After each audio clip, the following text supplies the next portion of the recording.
together and find out more, visit gastateparks.org/Georgia Junior Golf Tour. Landscaping, spring tree planting, septic issues, whatever the digging project, contact Georgia 811 online or by phone at least 2 business days before you begin, even for something as simple as a mailbox installation. Use this free service for every digging project every time. Know what's below.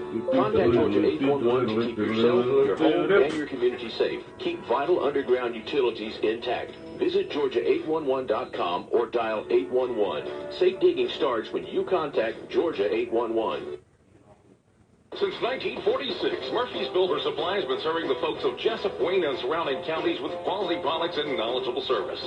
Matter of fact, they feel they sell service first to make sure you get exactly what you need for your home improvement projects. And with each employee at Murphy's being there for 10 years or more, you know talking with someone with the experience to help you with building supplies, tools, paint, and all the things you need from a full-service hardware store. The best choice in home improvement is Murphy's Builder Supply, 156 Northeast Broad Street, Jesup. Jesup Premium Storage, 1455 South 1st Street is Jesup's best place to store your valuables. Whether it's furniture between moves or just a place for the overload, call Jesup Premium Storage at 530-8003. That's 530-8003. Jesup Premium Storage units are indoors, climate controlled, and they have 24-hour surveillance and on-site management. You have 24-hour, 7-day-a-week access to your unit. Sizes range from 5x5 to 10x25. They also have outside covered and uncovered spaces available for vehicles, boats, trailers, and RVs. Jesup Premium Storage on the Waycross Highway in Jesup. This is Andrew Kinnear here at Mike Burns Ford. We have the car, truck, or SUV to meet all your needs. We have new vehicles marked down to rock bottom prices, so if that don't make you holler, our top dollar on your trade will. As always, stop the search, call Mike Burns, or visit MikeBurnsFord.com. This is Andrew Kinnear here at Mike Burns Ford. We have the car, truck, or SUV to meet all your needs. We have new vehicles marked down to rock bottom prices, so if that don't make you holler, our top dollar on your trade will. As always, stop the search, call Mike Burns, or visit MikeBurnsFord.com. It is 8 o'clock. You're listening to the Big Dog, WIFO FM in Jesup, 105.5 on your FM dial. Butch Everett here along with Bob Morgan on this very last day of May, 31st day of Thursday. We do have a 30% chance of showers today, partly sunny with a high today of around 90 degrees. The automobile is at 9.2 feet and rising. It is now time for the world-famous Butch and Bob Show, brought to you by Mike Birch Ford in Blackshear, by Jesup Premium Storage out here on the Waycross Highway, and by Murphy Builder Supply, located on Northeast Broad Street in downtown Jesup. Good morning, Bob. Good morning. How are you doing? I'm good. Got that Georgia T-shirt on there, 1785. Big G on there. Looking good. Looking good. All right. We got a very special guest in this morning. Introduce him. Let's get started. We got our state representative, Bill Werkheiser, who won his re-election bid. So Wednesdays with Werkheiser are still in full effect. But I want to get him in here to talk about the race and about what to look forward to when he goes back to Atlanta. So, Bill, appreciate you coming in, and congratulations on the victory. Thank you very much, and especially thank you to all the voters in the district. We were feeling good about the process, but I didn't realize we were going to be feeling this good. The margin was a lot better than we expected, and we're appreciative of that. And if anybody has been through the process, they know it's not a 1 or 2 person event. It takes a lot of people, and we had a lot of help. So thank you to everybody. As you mentioned, campaigns are difficult, especially district-wide, 3 counties involved. Anytime you have a position, you got to get out there and beat the bushes and go on your record and things like that. I asked you when you were here before, I asked you again, when you were out there campaigning, what's on the minds of the voters? What was their big concern? What do they ask you about? What's the key points of interest in the campaign? I think most people are concerned about jobs, and because we've just seen for too long, and I experienced that. I've got 4 kids, and we were able to get them college degrees, but there was just all 4 of them moved out. We've got 1 in Minnesota and 3 in Georgia. It's jobs. We've got to find a way to create quality jobs here in South Georgia. Again, you've been reelected. Legislative session's not several months away, so you got the summer to sit back. But I'm curious, there is a governor's race taking place. You have interest in that, and how do you see that shaping up? I do, and I tell you, our memory is pretty short. I don't know if people remember because, Governor Deal's been there for 8 years, but he was in a runoff with Karen Handel 8 years ago. And the lead, because everybody's talking about how big the lead was that Casey Cagle won over Brian Kemp. But did you know that Governor Deal was in second place by a wider margin to Karen Handel than Kemp was to Cagle, and he won it in a runoff. So that's why that second spot is so big. So it's going to be a big deal. Yeah, like I said, it'll probably won't crank up until right after July 4th, and the runoff's not till the 24th of July. So I'm sure they're all taking a break, but I'm sure they're campaigning as well. But it'll be interesting. I got to ask you about, statewide, even locally, we talk about here in Wayne County, less than 24% of the registered voters took the time to vote, which has got to be frustrating for you as a candidate. But statewide, it was the same way. I mean, why do you think such less interest? And that's a text we just got. Remember, folks, you can always text in questions and comments during the Butch and Bob Show or any other time at our regular business line, 912-427-3711, 427-3711. You can text in questions and comments. We can't answer the phone. We're live on the air. But somebody text in what you were just talking about. Why the low voter turnout? That's a good question. Representative Workheiser, what do you think? That's the million-dollar question, because it's just so easy. It's not like, there are no good arguments for not voting. It's not like you can say, it takes me half an hour, 45 minutes, especially in South Georgia. If you're Metro Atlanta, you may have to fight traffic, but literally, you can drive to a polling place, be in and out in 5 minutes. So it's frustrating because, and we said that many times during the campaign, we're working so hard, and with the realization that 8 out of 10 people that you're talking to are not going to vote for either one of you. And they added 3 weeks of early voting, plus they had a Saturday, and it was really frustrating here in Wayne County. We had a Saturday, they do it 2 weeks before the May 22nd, so it was 2 Saturdays before that, but only 11 people the entire day showed up to vote on a Saturday. So, right. Which to me is they talk about trying to save money. That's a big expense to counties like Wayne and Long and Appleton and Pierce and Brandley. You got to have people down there. You got to have security down there. It's a waste of money. So it really is. Can something be done about that? We tried that last year, and for some reason, and it really is not a right versus left, Republican versus Democrat, but anytime we try to back some of that down, the left screams voter suppression. It's not voter suppression. It's both sides. Yeah, it's not like you're saying, okay, one side can vote, the other one can't. We still have the same low turnout as, so why have that, and we've talked about that. Why not go to 2 weeks, okay? 10 days is plenty of time to vote in advance, or you can vote absentee. Yeah. And do that Saturday on the Saturday before the election instead of 2 weeks before. Because some people don't make their minds up until at the very last moment. Right. And so that's what Bob and I have talked about there, that it's not voter suppression. For most of the history of the United States, it's only been on the election day, mm-hmm. All right?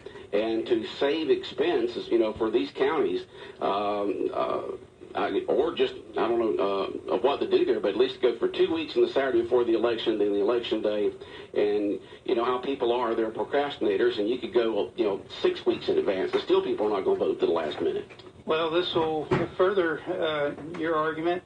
You know what the percent of people who vote, now I don't know the numbers this time as much as because I've been studying the last 2 primary elections, but 2 years ago in Wayne County, 70% of the people who voted on Election Day. Yeah. And so why are we doing this?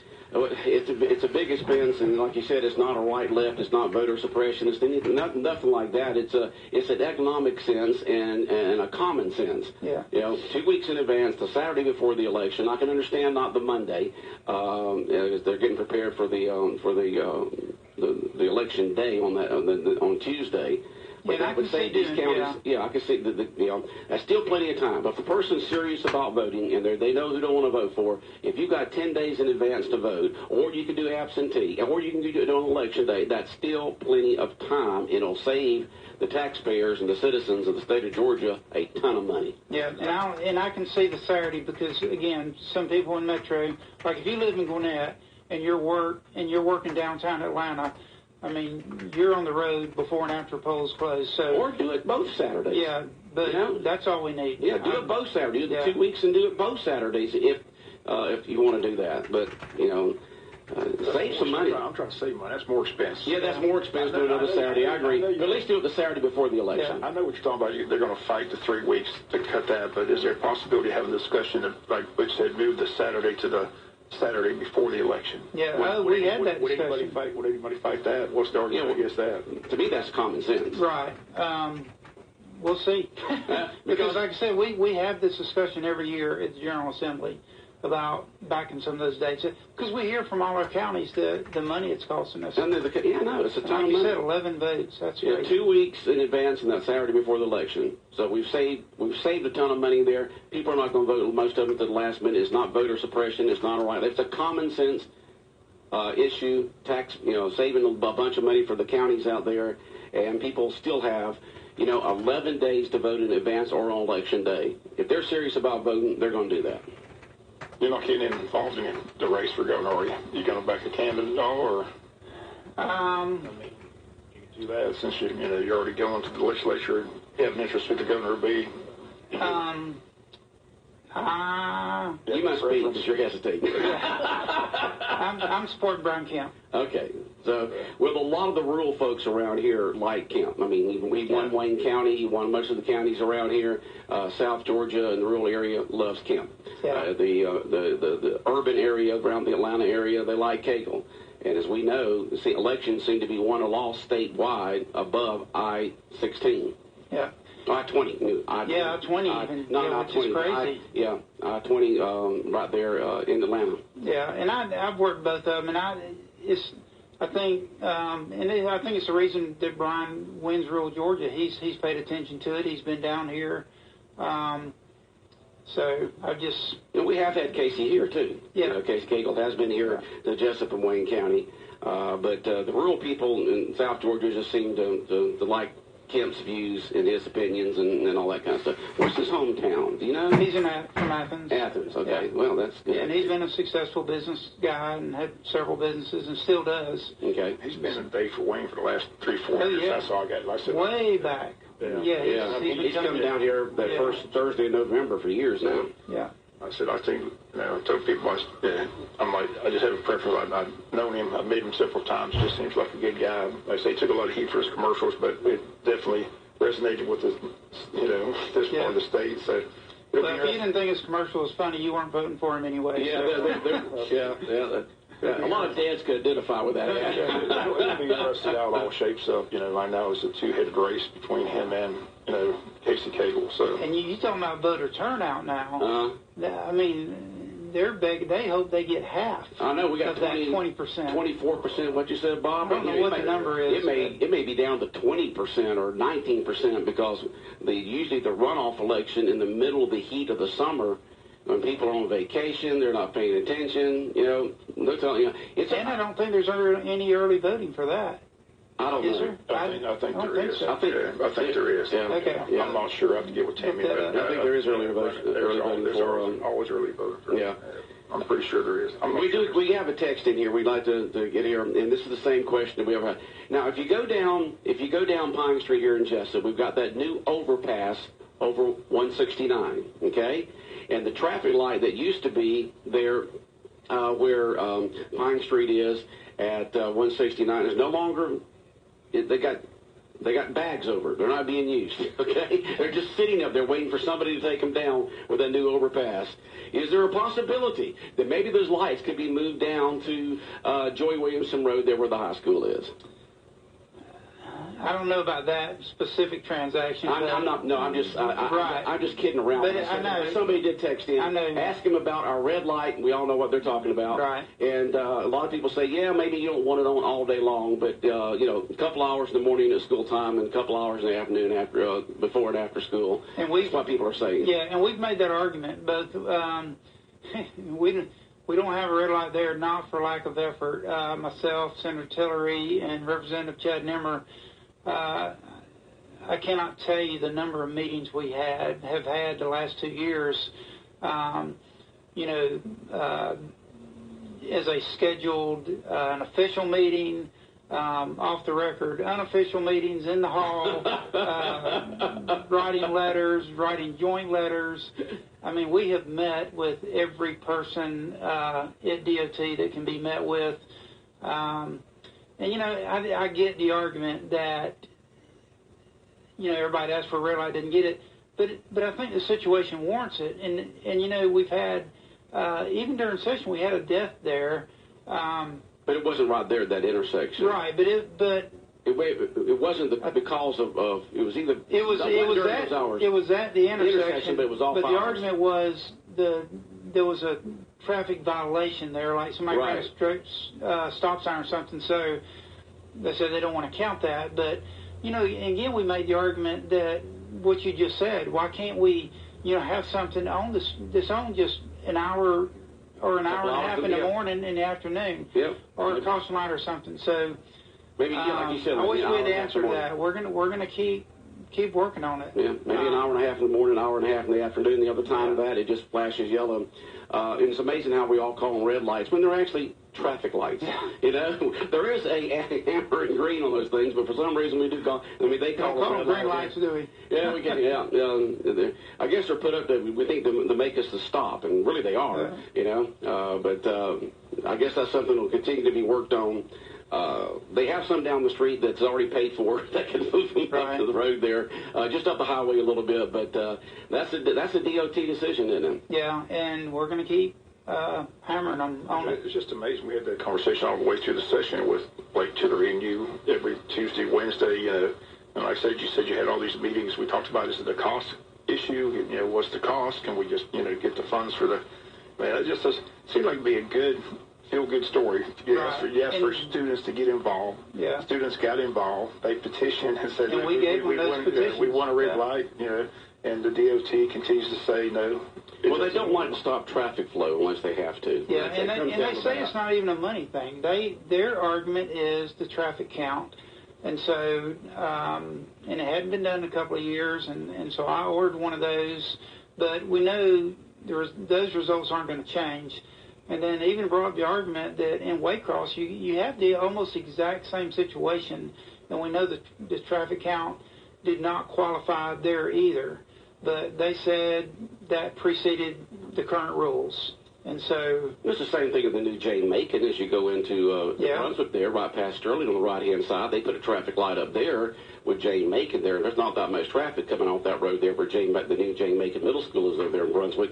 But hour and a half in the morning, hour and a half afternoon, during school hours, not weekends, not now during the summer, but, you know, just during those time periods, because it gets a lot of traffic going in and out of that intersection, just like we do on this end of Joy Williamson Road here against the Mosley Road. There's a traffic light right there with a 4-lane highway. But I have never seen the numbers. I don't know. Maybe DOT has sat down with you and said, here are the numbers and here are the reasons why we don't do it. I mean, I don't know. Again, that's their argument. And that's one thing we can't change. You know, if it was a monetary thing, you know, we could argue that, you know, for the budget or trade-off or something, but, you know, they're not giving that excuse. Somebody texted in that they did have one in Brunswick exactly like ours, political, talking about the one there at Jane Macon. Let's see here. What about your opinion of the negative campaigning during your race? Somebody just texted that in. We know you talked about when you were on there before about it's not something that you knew was coming up and really. Right, and that was frustrating. The Georgia Chamber got involved in 5 races, and mine was one of them. And they sent out 3 postcards, and in fact, it was on this show that I found out. I didn't know they were doing radio ads until you were over here sitting there. Yeah. And then I found out that they had even bought ads on a Christian radio station out of Jacksonville. So actually, the tower's right below Brunswick, about halfway between Brunswick and Jacksonville, so they really consider it South Georgia. But when something like that happens, when basically a PAC group buys campaign ads for or against something, and the candidates don't know about it until it's actually running. Yeah, and I understand their reasoning for that, so that we can say we didn't know anything about it. Right. But I don't think it helps, especially in our area where you've got a candidate that's related to a lot of people. I'd be honest with you, I don't know the results would have been any different without. We just didn't need it. So. Yeah, usually you don't see that much negative campaigning on what I consider a local level, which would be House of Representatives like you, Bill Werkheiser, or the Senate with Blake Tillery, or local elections. Usually when you see the big negative campaigns is either on the state level and especially on the national level. Yeah. So you didn't have any control of that? You didn't know anything about that? They just No, and I even made a call to the Georgia Chamber after the very first postcard and said, I don't think you're helping me. And lo and behold, 2 or 3 days later, there's a second postcard. Yeah. Jonathan, I mentioned that. We talked about that ad. We said, the radio ad was so funny because they never mentioned your name, but they mentioned your opponent's name like 10, 12 times. And well, it was an anti-campaign, so that's the reason why I'm saying, but most people driving down the road, all they heard was just heard the opposition name over and over and over and over. It would be in your brain when you go to, I've heard his name 12 times. I've heard his name 12 times. Who's this guy? Never heard his name. So we thought the ad didn't help at all. But also, talk about negative campaign. Like I said, the accusation you're moving and going to Atlanta. Oh, yeah. So you had to battle that. Explain. Yeah, that's frustrating. There was a lot of things said that, in fact, had a friend told me that one of the Wayne County poll workers said they were told that my wife had already moved to Atlanta. I mean, it's just. It's social media. Bob and I blame all this misinformation on social media. Well, but somebody's got to start it, and that's frustrating. Yeah. Having to spend time defending when you could be talking about other stuff. So that's just one of the things that comes with the territory when you're running for an office is things that you got to put up with that are not out of your control and could be negative and could be misinformation. It just happens. Yeah. Well, I'm just glad that part's behind and we can get back to work. Speaking of, so 2 days after the election, Senator Tillery set up a meeting with myself, Stephen Meeks, and Representative Nimmer, but he was out of state.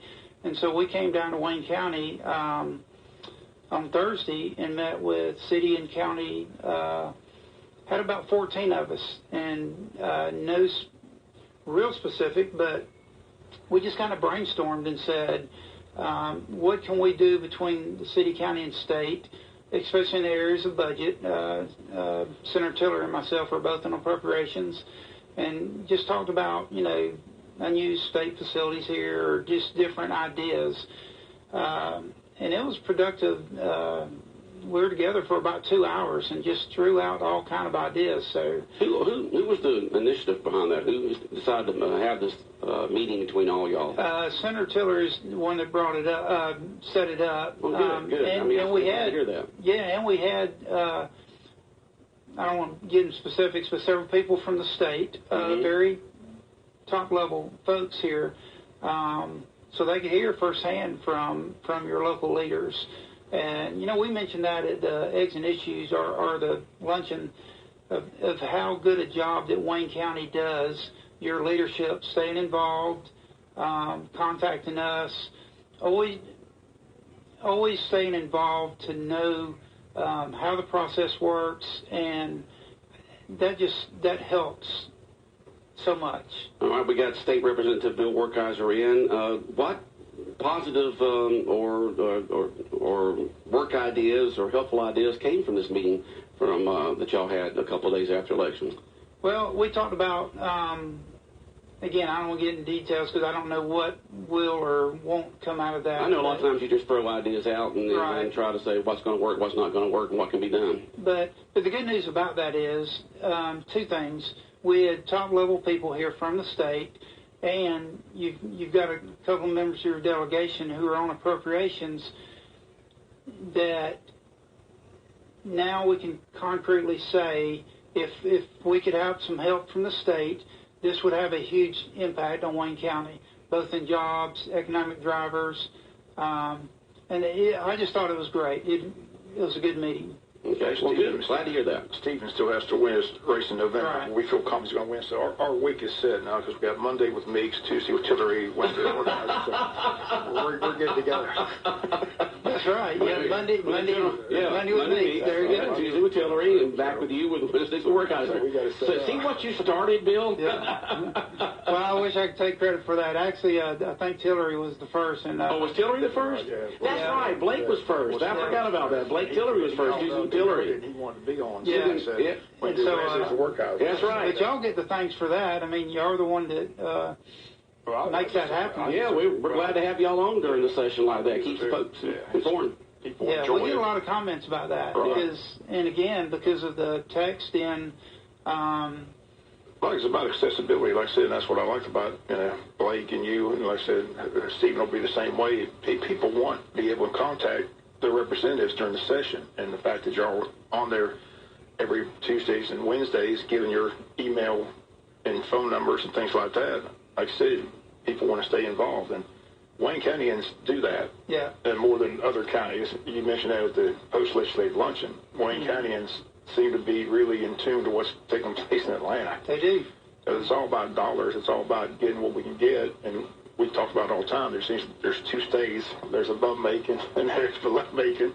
And we have to try to fight for everything we can get. Luckily, we got the flip money. The flip money was a big issue. I mean, that's still a major story. Yeah. We talk about it all the time. The school board doesn't even put that in their budget because they know they can't depend on it, or they haven't been able to depend on it for years. So, unlike the county always had that in the budget. We're going to get this flipping money. Well, the flipping money never came, but fortunately, both the school board and the county got the flipping money. And you said all the other counties in the state got it as well. They finally addressed that issue, which was a huge issue in this area for sure. Right. Well, and that's what's funny. That was a statewide issue where many counties benefited from that.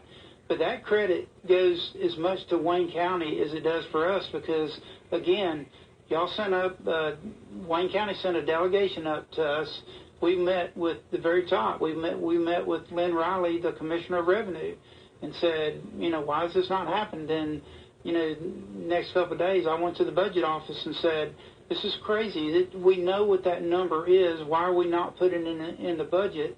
And Chad Nemmer and Blake Tillery were their avenues on the appropriations. And so, it happened on day 40. And so, really, the other counties should be calling Wayne County. Thank you. Yeah. Well, was from us. They kept saying, well, the money's there. And they said, well, we'll go get it. We'll drive up and pick up the check. I mean, just tell us when we need to be there to pick up the check. Forget the mail. Don't mail it. We'll go get it. I mean, that was a joke for months. But it was like, everybody kept saying, oh, you're going to get it. You're going to get it. Well, we need it. Well, there's the golden rule, who is he who controls the gold rules. Yeah. And, of course, the state legislature in the state of Georgia, like other states, control the gold. In the sense, y'all the appropriation, y'all appropriate the money out and so forth. And the reason why I'm leading up to a text that was just texted in, and the reason why I said that, I'm just not throwing it out there for the heck of it there, Bill. It says, if they're on their appropriations committee, tell them to hold up some of DOT's money until they give us a traffic light there at that intersection. Now, that is somebody's text. That's not my words, folks. That's not Bob's words. That's not Bill's. It's somebody who texted in, just text in that comment right there. Bill, you want to respond to that? Well, I wish it were that simple, but that's not that simple. And like I said, people would be amazed if they knew. And maybe we need to write down everything that we've done because, like I said, we have worked every angle. We've gone through we have the state, the board that makes up Transportation Board, which is, I guess, the political side of it. We've gone through. We've had meetings with the commissioner. We've talked with Jay Roberts, who's kind of the go-between. I mean, there's nobody at the DOT at the state level that doesn't know that Wayne County wants a red light. The traffic light there for an hour and a half in the morning, hour and a half in the afternoon, during school times only. The other times can just be blinking.